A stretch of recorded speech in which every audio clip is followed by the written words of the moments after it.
আসসালামু আলাইকুম রহমতুল্লাহ।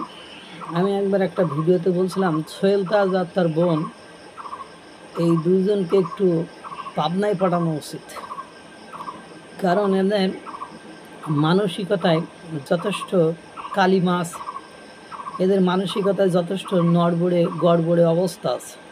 কারণ তার পিতা এবং মাতা, বাবা এবং মা এবার আর নেবার কখনোই আওয়ামী লীগকে ছেড়ে যায়নি। তার পিতা যদি শেখ মুজিবের মৃত্যুর সময় আওয়ামী লীগের সাথে বেইমানি করত, তার পিতাকে কিন্তু আর জীবন দিতে হতো না। তার মাতা খন্দকার মুশতাকের ক্ষমতা গ্রহণের পরবর্তীতে বিভিন্ন পট পরিবর্তনে আওয়ামী লীগের যে ক্ষতিকর অবস্থায় ছিল, সেই সময় তার মাই আওয়ামী লীগের দলের হাল ধরেছিল। তাদেরই সন্তান এই সোহেল তাজ আর তার বোন 5ই আগস্টের পরে অনেক ইনফরমেশন দিয়েছে, যে ইনফরমেশনগুলো জাতির কাছে উপহাসের হাস্যকর মনে হয়েছে। অর্থাৎ তারা কি বেনিফিট নেওয়ার জন্য, কি সুবিধা নেওয়ার জন্য এই কাজগুলো করেছে আমার বোধগম্য নয়, আমি এই বিষয়ে অবগত নয়।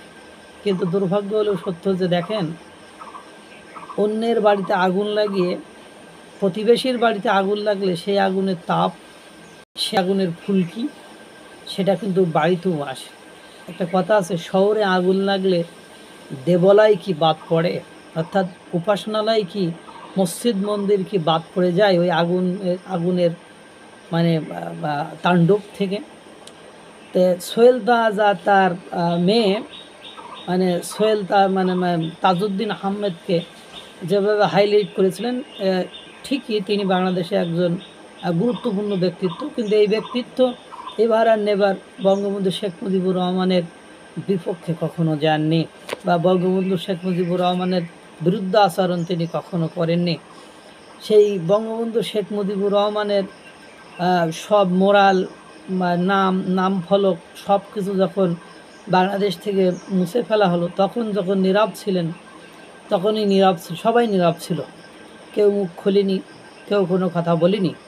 কিন্তু দুর্ভাগ্য হলেও সত্য যে বাংলাদেশের প্রথম মুক্তিযুদ্ধকালীন যে অস্থায়ী সরকার হয়েছিল, সেই অস্থায়ী সরকারের প্রথম প্রধানমন্ত্রী হলেন কাপাসিয়ার তাজউদ্দিন আহমেদ, এই সোহেল তাজের বাবা, আমাদের বাংলাদেশের একজন বিখ্যাত ব্যক্তিত্ব তাজউদ্দিন আহমেদ। এই তাজউদ্দিন আহমেদের নামে তারই ইউনিয়নের একটা কলেজ ছিল, যে তাজউদ্দিন সরকারি ডিগ্রি কলেজ।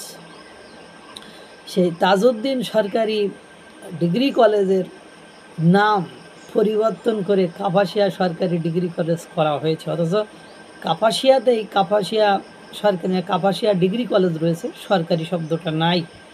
তাজউদ্দিন আহমেদের এই নামকরণ এরকম তো নয় যে আওয়ামী লীগের সময় এসে কোনো একজন এই নামকরণটি করেছেন, এটা অনেক আগে থেকেই ছিল। এখন এটা নিয়ে সোহেল তাজ আবার একটা স্ট্যাটাস দিয়েছেন। ভাই, স্ট্যাটাস দিয়ে তো লাভ নেই। আপনি যখন কাউকে অসম্মান করবেন, আপনি অসম্মানিত হওয়ার জন্য প্রস্তুত থাকবেন, এটাই বাস্তবতা, এটাই প্রকৃতির বিধান, এটাই প্রকৃতির নিয়ম। ভালো লাগলো রে ভাই।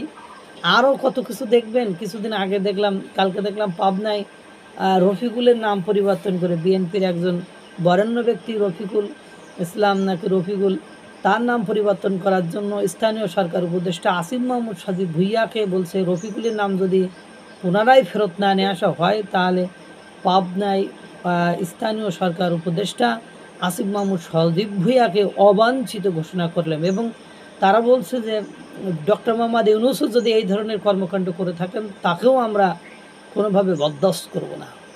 এরপরে আমরা পাবনায় দেখলাম যে সুচিত্রা সেনের ছাত্রী নিবাস নাম পরিবর্তন করে জুলাই 36 ছাত্রী নিবাস করাইছে। এই নামগুলো পরিবর্তন করেছেন, কালের পরিবর্তনের সময়ের সাথে সাথে আপনাদের অস্তিত্ব তো থাকবেই না, পাশাপাশি এই নামগুলোরও অস্তিত্ব চিরতরে বিলীন হয়ে যাবে। জুলাই আন্দোলন ইতিমধ্যে তলানিতে এসে পৌঁছাইছে, সেগুলো দেখছেন। জুলাইয়ের যারা সুপার হিরো ছিল, তাদের এখন অবস্থান দেখছেন। আল্লাহ তাআলা সকলকে ভালো রাখুক, সুস্থ রাখুক। আসসালামু আলাইকুম ওয়া রাহমাতুল্লাহ।